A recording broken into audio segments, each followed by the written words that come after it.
Bueno, para hacer esta estimación de la capacidad de la red en cuanto a transmitir paquetes sin perderlos, se va a utilizar una segunda ventana por cada conexión TCP. A esta ventana se la llama ventana de control de congestión.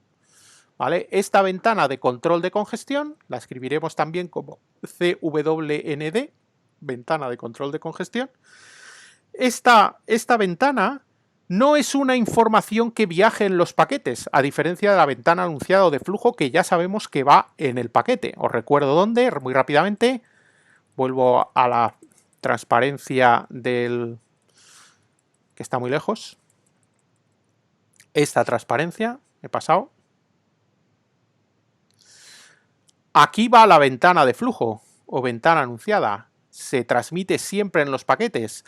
Bueno, pues la ventana de congestión no viaja en los paquetes. La ventana de congestión es una variable que está en la implementación de cada conexión TCP que tienen el cliente y el servidor. En concreto, nos importa la ventana de control de congestión que tiene el lado que está transmitiendo datos. Es decir, hay un lado que en un momento dado transmite datos y ese lado se ve afectado por la ventana anunciada o ventana de flujo y también por una nueva ventana que es la ventana de control de congestión.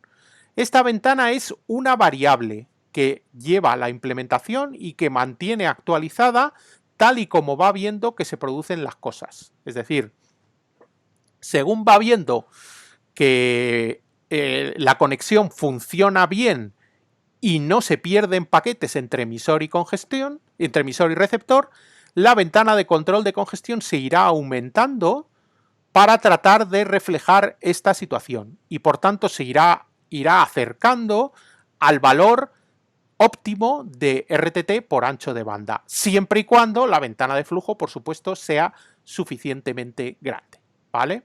Bien. Por supuesto, la ventana de flujo hay que tenerla en cuenta y no puedo sobrepasarla en ningún caso, como ya hemos comentado hasta ahora.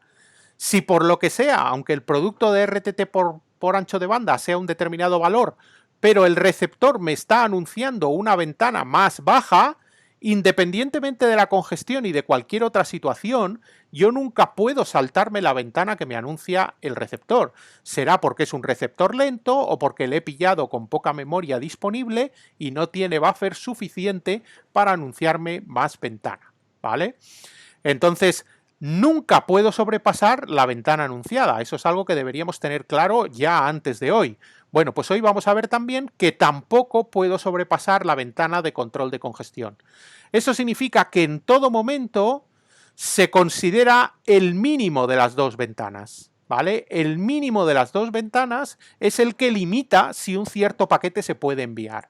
Entonces, yendo a la figura que teníamos aquí, esto era la ventana de flujo, pero además de tener una ventana de flujo, tendremos una ventana de congestión que a lo mejor es más pequeña que la de flujo. Suele ocurrir que la ventana de congestión sea más pequeña que la de flujo y ninguna de las dos ventanas las puedo superar.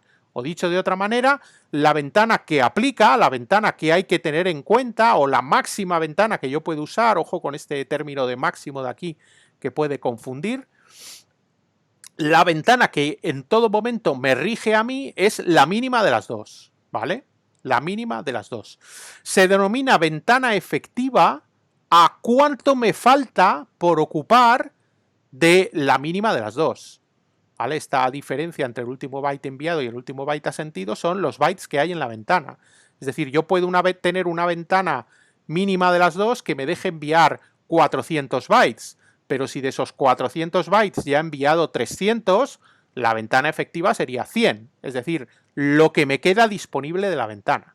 Dicho de otra manera, esto es lo que me dice si puedo enviar un paquete más o no, si hay ventana efectiva, que es la diferencia entre la mínima de las dos ventanas, ventana anunciada y ventana de congestión, y lo que ya he gastado de la ventana, ¿vale? Lo que ya he transmitido y que todavía no me lo han asentido, ¿vale? Bien, ¿cómo evoluciona esta ventana de control de congestión? Pues la idea es que esta ventana baje cuando parezca que hay congestión, o dicho de otra manera, cuando se pierdan paquetes, y que se incremente la ventana de congestión cuando no se están experimentando pérdidas de paquete, ¿vale? Esa es la idea de cómo evoluciona la ventana de control de congestión. ¿Cómo, por tanto, determinamos si hay congestión o no? Cuando hay retransmisiones. Cuando hay retransmisiones, suponemos que se ha perdido un paquete y, por lo tanto, que hay un router congestionado, ¿vale?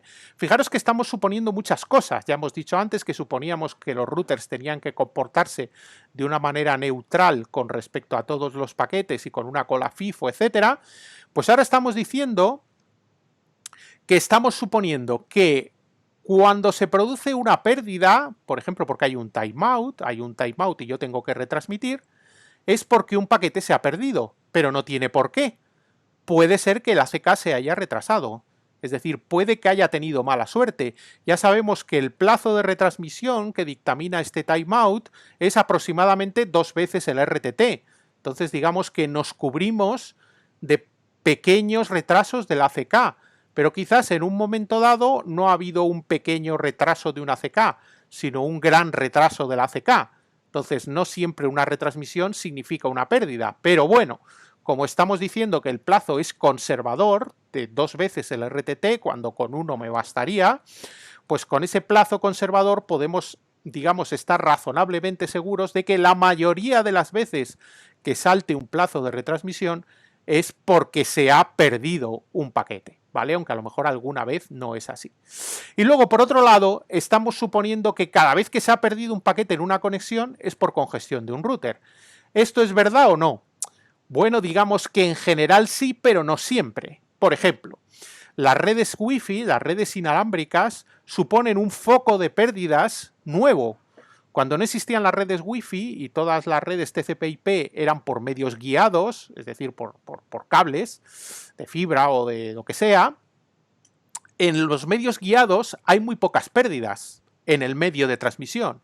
En cambio, en las redes Wi-Fi, por el medio inalámbrico, hay muchas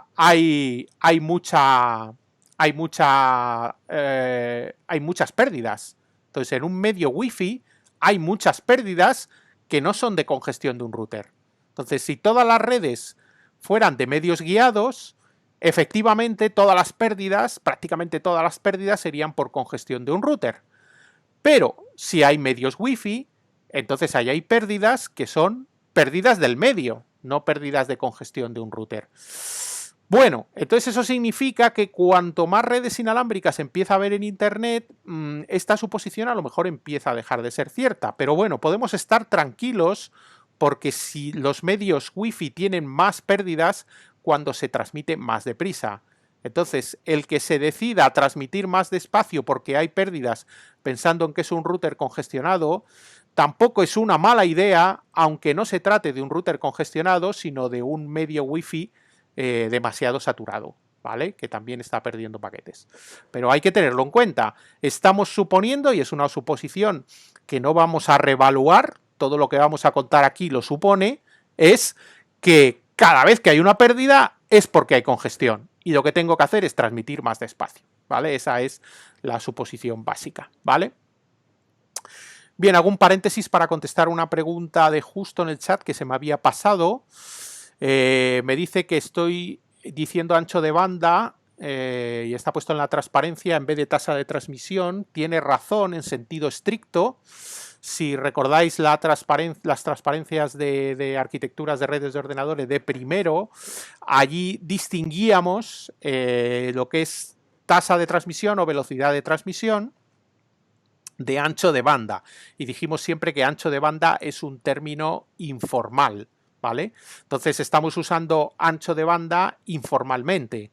Es decir, estamos usando lo que más correctamente sería expresado como tasa de transmisión o R en las fórmulas de las transparencias de primero en vez de ancho de banda. Pero bueno, en términos prácticos, digamos, a mayor tasa de transmisión podemos transmitir con mayor tasa de transmisión cuando tenemos más ancho de banda y viceversa. Entonces es verdad que cuando he usado el producto de ancho de banda por RTT, que siempre se especifica así, RTT por bandwidth, siempre se dice así, es verdad que se está usando el término ancho de banda, primero para referirse al ancho de banda no del medio, sino el ancho de banda entre emisor y receptor, ¿vale? Al ancho de banda de la conexión. Y estaría, mejor dicho, tasa de transmisión o velocidad de transmisión que quizás ancho de banda, ¿vale? Pero siempre se usa informalmente el término de ancho de banda como si fuera sinónimo de lo que es el rate o tasa de transmisión, ¿vale?